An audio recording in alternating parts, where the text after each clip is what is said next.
Bonjour, c'est Rebecca. Bienvenue dans ce 59e ou peut-être 58e épisode d'Histoire pour les grandes personnes. Je ne sais pas, mais c'est promis. Au prochain, j'aurai vérifié et je serai plus précise. Il va falloir rêver, car pour que les choses deviennent possibles, il faut d'abord les rêver. Madeleine Chapsal. Je suis loin, toujours, et vous pardonnerez donc les imprécisions, la technique défaillante, les longueurs, tout ce qui pourrait être par trop spontané. Alors oui, je suis loin de la France. La baie d'Along, Hanoï, Hoi An, le delta du Mékong, Saigon. Une porte sur l'ailleurs qui me permet d'échapper au chaos, aux brutalités quotidiennes. Évidemment, mon monde est forcément celui que je vois, celui que je vibre, que je traduis. Mais parfois, surgit le bruissement de l'éternité, celui des belles rencontres. Et c'est de cela dont il est question dans cet épisode. D'abord, merci Stéphane, lumineux, généreux. Merci François, délicat, subtil. Merci Marc, poète ignoré. Aujourd'hui, on part avec Johanna. À son époque, comme à la vôtre, tout est possible, tout est faisable. Le monde, la technologie, les transports, tout va plus vite et peut aller plus loin, plus haut. D'ailleurs, les présidents changent le cours des vies la nuit, en catimini. Et il faut bien reconnaître que des milliers de choses sont devenues bien plus faciles, accessibles, mais d'autres totalement inaccessibles dans ce monde du toujours plus. Consultante dans un grand groupe, Johanna accompagne des gens que ce toujours plus a fini par amener à du « il ne reste plus rien », voire du pas grand-chose. Ainsi, ce musicien ingénieur qui la sollicite et lui dit d'entrée de jeu « Je suis en burn-out, en arrêt depuis presque 1 an.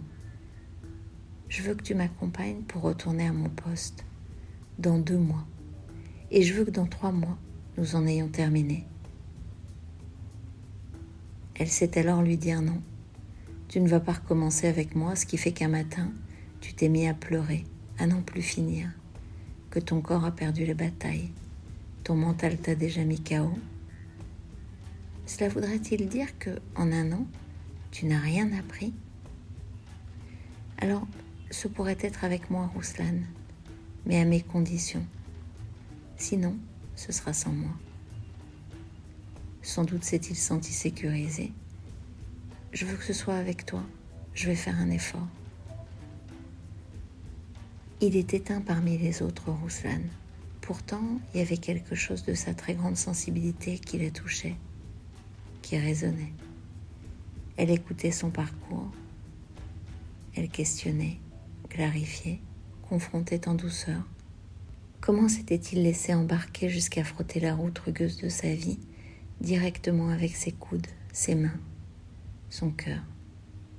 Comment était-il passé de si vivant à vif, à terre?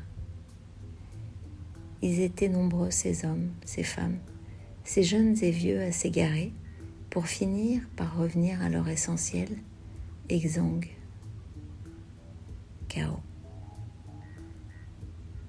Johanna a fait ces derniers mois personnellement l'expérience de la violence, de l'indifférence, du cynisme du monde du travail. Il peut y avoir tant de désaffection, de sécheresse, de noirceur. Mais parfois, comme ce matin, un train de nuit de Cat Ba à Hue, ancienne cité impériale du Vietnam, lit blanc de bois, couleur bleue de nuit, porte ouverte sur un matin naissant. Elle retient son souffle pour découvrir l'homme qui dort, accueillir la femme qui sourit en elle et l'eau qui frémit. Une cabine couchette de 4, sommaire mais propre, un voyage de près de 14 heures, 3 compagnons de train, dont la seule langue est celle d'Ho Chi Minh. Parfois, comme cette nuit, comme ce matin à 6 heures, se vit une forme de pureté, de l'instant zéro. C'est ainsi. Un vieil homme est entré en chemin. Elle a usurpé sa place, sa couchette en bas, parce qu'elle a peur en haut, de tomber, d'avoir la nausée, d'étouffer. L'autre covoyageur cède sa place au vieil homme pour laisser l'étrangère solo demeurer en bas. Au petit matin, tout le monde est parti. Le vieil homme demeure, ils s'assiedent tous deux, face à face. Il lui sourit et elle en retour. Il lui dit son âge avec ses doigts, comme un petit garçon. 89 ans. À son tour, elle donne son âge, quelques dizaines de mois et une âme de petite fille devant la simplicité des silences, des sourires et des regards. Il ouvre son sac à dos, en sort des œufs durs. Il en prend un et le lui tend. Elle fait non de la tête, mais il insiste. Il lui met l'œuf dans la main, se saisit d'un, puis lui pose des gâteaux aux poissons devant elle. Elle accepte. Le partage d'un repas est et demeure un lien universel, de convivialité, d'humanité.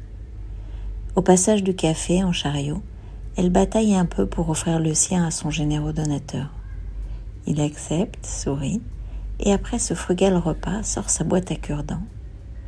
Il lui en tend un, elle refuse, il s'incline, puis propose sa bouteille d'eau. Et là, un flot de larmes, la vallée des larmes, de joie, de tristesse, de regrets, d'illusions perdues, d'espoirs enterrés, mais aussi d'espoirs renouvelés. Il est donc encore des lieux, des moments à chérir dans la rencontre du différent et du semblable. L'altérité, seul commun au lien qui unit aussi. À ce moment précis, les visages, les voix, les sanglots du champ de bataille de ceux que les organisations maltraitent apparaissent et délivrent leur message. Bâtis le monde qui te ressemble, celui de tes désirs, de tes rêves. Certes, quand un homme, un dirigeant, un manager, une entreprise est maltraitante, c'est bien un drame. Et plus grande encore et dramatique, la complicité de ceux qui savent et laissent faire dans la plus grande indifférence, dans une flamboyante injustice. Tant de temps, tant d'énergie à se tourner le dos. Mais à cela, Johanna saisit désormais qu'elle ne peut rien, si ce n'est nourrir ses propres besoins, protéger sa fragilité et participer de ce qui est pur et soutenant pour elle, pour ce qu'elle choisit. Ceux-là seulement sont à célébrer, et chaque lever du jour délivre ses promesses, chaque nuit efface ses offenses, zoomer, dézoomer, pour capter les fragments de ce qui est vivant, vibrant, qui pourrait se révéler amour de soi ou amour des autres. Alors oui, j'ai osé sans prétention, sans ambition, sans autre idée que de vous dire ce que pourrait être un conte pour moi. Comment, quand dans un moment comme celui-là, il y a du réenchantement, il y a de nouveau l'idée que les choses peuvent être magiques, généreuses, nourries par un lien qui est certes devenu de plus en plus ténu et qui, ici et là, s'invite et dit qu'il y a encore de jolies choses à vivre. Je vous remercie d'avoir écouté cet épisode. Vous savez que vous pouvez redécouvrir chacun des contes d'Histoire pour les grandes personnes.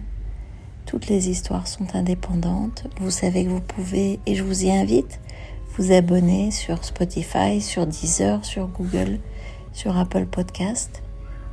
On se retrouve dans 15 jours. Je vous remercie. À bientôt.